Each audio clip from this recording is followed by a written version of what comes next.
حالت کوئی بھی ہو، شکر ہمیشہ شکوے سے بہتر ہے۔ اگر رشتوں کو بچانا چاہتے ہو تو اپنی غلطیوں کو سدھارنا سیکھو۔ گھر سونے چاندی سے نہیں، ہمیشہ اچھے اخلاق سے آباد ہوتے ہیں۔ دنیا کے تکبر سے انسان اتنا برباد نہیں ہوتا جتنا دین کے تکبر سے برباد ہوتا ہے۔ ایسے نیک نہ بنے کہ ہر بندہ گنہگار نظر آنے لگے۔ خاموشی سب سے زیادہ آسان کام ہے اور بہت زیادہ نفع بخش عادت ہے۔ امیر لوگ اپنی آسائشیں نہ چھوڑیں، صرف نمائشیں ہی چھوڑ دیں تو غریبوں کی زندگیاں آسان ہو سکتی ہیں۔ تیری حالت پہ جو واہ کریں گے وہی ایک دن تجھے تباہ کریں گے۔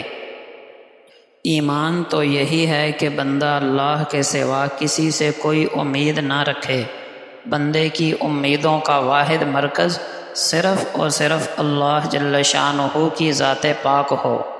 ارشاد باری تعالی ہے، اے پیغمبر صلی اللہ علیہ وسلم، ایسا ہرگز نہ سمجھنا کہ اللہ ان ظالموں کے اعمال سے غافل ہے، اور یہ جو فوراً ان پر عذاب نازل نہیں ہوتا، اس کی وجہ بس یہ ہے کہ اللہ ان کو اس دن تک مہلت دے رہا ہے جس دن مارے خوف کے لوگوں کی آنکھیں پھٹی کی پھٹی رہ جائیں گی۔ نبی اکرم صلی اللہ علیہ وسلم کا فرمان ہے، اللہ تعالیٰ کے 99 نام ہیں، جو انہیں یاد کر لے گا وہ جنت میں داخل ہوگا۔ آپ صلی اللہ علیہ وسلم نے فرمایا، جس کی آخری بات لا الہ الا اللہ ہو وہ جنت میں داخل ہوگا۔